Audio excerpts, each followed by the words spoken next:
रुक्मावती, क्या हुआ है?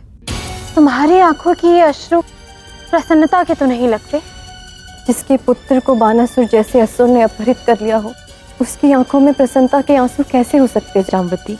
और ऊपर से श्री कृष्ण अनिरुद्ध की सुरक्षा के लिए कुछ कर भी तो नहीं रहे हैं। मैं तुम्हारी पीड़ा समझ सकती हूँ, किंतु अगर श्री कृष्ण ऐसा कर रहे हैं तो कुछ सोच समझ के ही कर रहे होंगे। जाम्बवती सही कह रही है, श्री कृष्ण द्वारकाधीश है, उन पर विश्वास रखो। यदि श्री कृष्ण ने सांब के निर्णय का स्वागत किया है तो अपने पौत्र की रक्षा के लिए भी कुछ ना कुछ अवश्य करेंगे, मुझे विश्वास है। मेरे साथ छल हुआ है बानासुर। मेरा तुम्हारी सीमा में आने का कोई बुरा मंतव्य नहीं था। मुझे कहा गया था कि तुम्हारी उषा को मेरी सहायता की आवश्यकता है, इसीलिए मैं आया। स्वर्णिम अवसर छोड़ देने वाला मूर्ख होता है कुमार, किंतु ये शिव भक्त बानासुर कोई मूर्ख नहीं है। तुम वो चारा हो जिसके लिए कृष्ण यहाँ आएगा। तू जैसे भी आया है उससे अपना मैं प्रतिशोध पूर्ण करूंगा। कहीं ऐसा ना हो जाए कि पितामह के आते ही जीवन की सारी घड़ियां पूर्ण हो जाएं। अकेले महाभारत जीती थी उन्होंने, छल से जीती थी, लेकिन अब उसी छल का प्रतिकार होगा। सबसे पहले मैं कृष्ण को मारूंगा और फिर मेरी पुत्री उषा तुझे। असुरराज बानासुर की जय हो। द्वारका से संदेश है। देखा बालक, मेरी योजना का आरंभ हो गया है। कृष्ण ने संदेश भेजा है, युद्ध का नहीं। अब वो यहां आकर मेरे चरणों में अपने घुटने टेकेगा और तेरे प्राणों की भीख मांगेगा। जो भी हो पिताश्री, इस अनिरुद्ध को आप छोड़िएगा नहीं। इसने मेरी सखी का अपहरण करवाया है।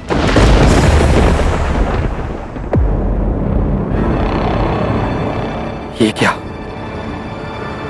हुआ पिताश्री? कृष्ण ने संदेश भेजा है, युद्ध का नहीं, विवाह का न्योता भेजा है उसने। सांब और लक्ष्मणा के विवाह का।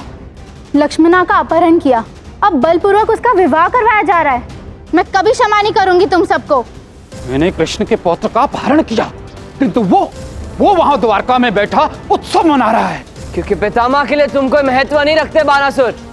जाने दो मुझे, कदाचित प्राण बच जाएंगे तुम्हारे। स्मरण है ना, पिछली बार भी रिक्त लौटे थे तुम। मोड़ रहा मूर्ख, इस बार युद्ध होगा और कृष्ण ही मारा जाएगा। इस अपमान का उत्तर देना होगा उसे।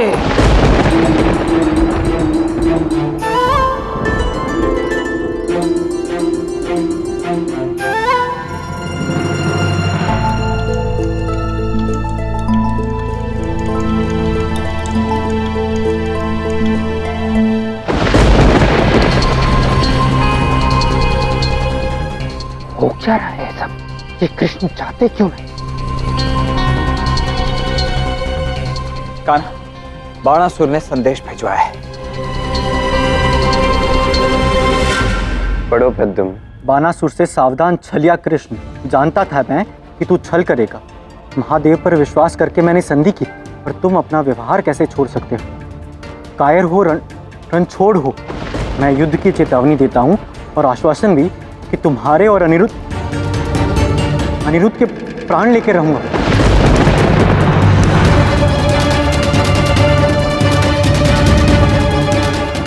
कान्हा, तुम मुस्कुरा कैसे सकते हो? बाणासुर ने अनिरुद्ध को मारने की चेतावनी दी है। चेतावनी दी है, पर वो ऐसा कुछ करेगा नहीं। पिताश्री, आप इतना विश्वास के साथ कैसे बोल सकते हैं? क्योंकि मैं अपने मित्रों से अधिक अपने शत्रुओं को समझता हूँ। प्रद्युम्न, तुम एक कार्य करो। तुम बाणासुर से मिलने जाओ, उससे बात करने जाओ। अपने साथ एक सैन्य बल अवश्य ले जाना और उससे कहना कि कृष्ण युद्ध से नहीं, प्रेम से इसे सुलझाना चाहता है। असुरों को प्रेम की भाषा नहीं आती। पर इसका अर्थ ये तो नहीं कि हम प्रयास ही ना करें। प्रद्युम्न, कृष्ण कह रहे हैं ना, विश्वास रखो उन पे। कुछ नहीं होगा अनिरुद्ध को, और युद्ध तो अंतिम चयन होना चाहिए ना।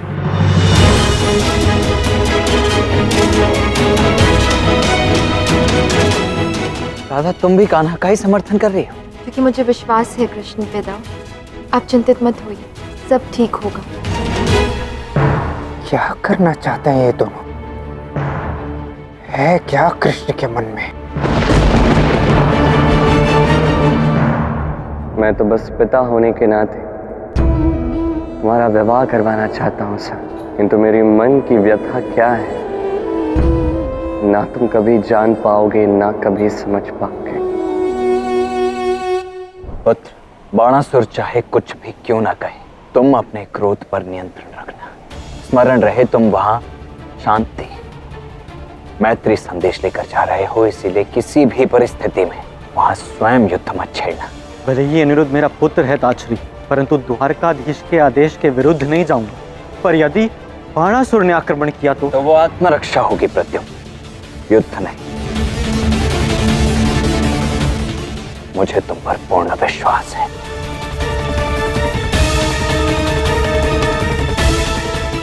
प्रस्थान करो। आशा है तुमने जो सोचा है वो उचित ही होगा कल।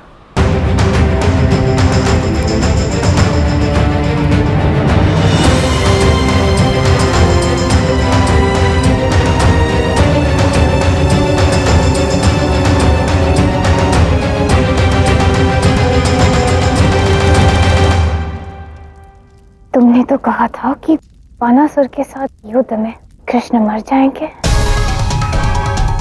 किंतु ये तो यहाँ से गए ही नहीं है। हाँ, चिंता की बात तो ये है कि परिवार में से किसी ने उनका विरोध भी नहीं किया। पर ऐसा क्यों? जब कोई कृष्ण से सहमत नहीं तो फिर? कृष्ण को राधा के अतिरिक्त किसी और के समर्थन की आवश्यकता नहीं है और राधा का उन्हें पूर्ण समर्थन है। यही मेरी सबसे बड़ी समस्या है। राधा जो कह देती है वही अंतिम निर्णय हो जाता है और फिर उसके पश्चात कृष्ण किसी के प्राणों की चिंता तक नहीं करते। मुझे तो यहाँ हर एक व्यक्ति मूर्ख लगता है। इतने संकट में भी कृष्ण के समक्ष मौन साध के बैठे ऐसे लोगों को द्वारका जैसी नगरी में रहने का कोई अधिकार नहीं है। कहना क्या चाहती हो तुम? नाश, सबका नाश। राधा कृष्ण के साथ इन सब का भी नाश होना चाहिए। हम मिलकर इनका नाश करेंगे और फिर अनंत काल तक द्वारका पर शासन करेंगे।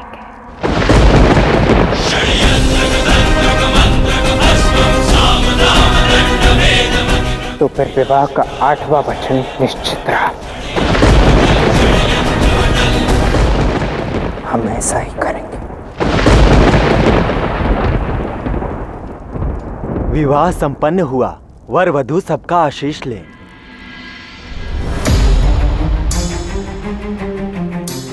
चिरंजीवी भव, पुत्रवती भव।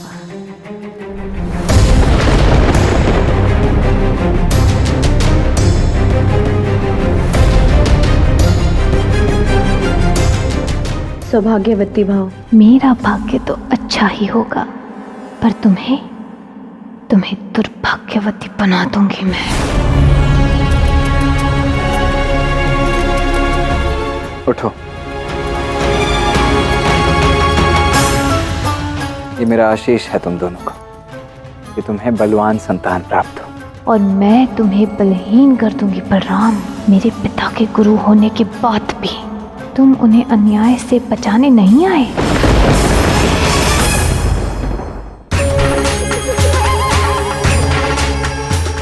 पुत्रवती भव। तुम्हारा पुत्र बानासुर के हाथों मारा जाएगा और तुम मेरे षड्यंत्र से।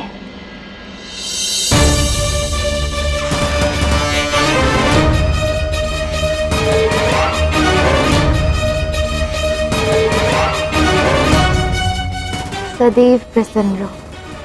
तुम कृष्ण की शक्ति हो ना राधा? तुम्हें लगता है कि तुम कृष्ण से कभी विलग्न नहीं हो सकती? अब देखना देखना कैसे तुम्हारा और कृष्ण का विरह करूंगी मैं।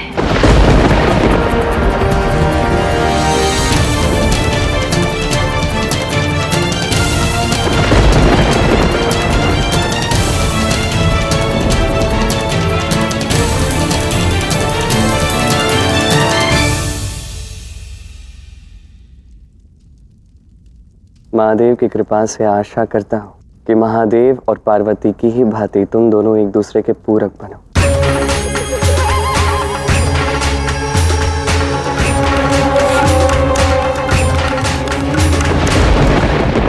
कृष्ण, अब देखते रहना। तुमने मेरे अंधे पितामह के समक्ष मेरे कुल का नाश किया था ना, इसलिए अब तुम्हारे पहले तुम्हारे इस पूरे परिवार को तोड़ूंगी, एक एक करके इन सब का नाश करूंगी। और फिर तुम्हारी बारी। ये दुर्योधन पुत्री लक्ष्मणा की शपथ है।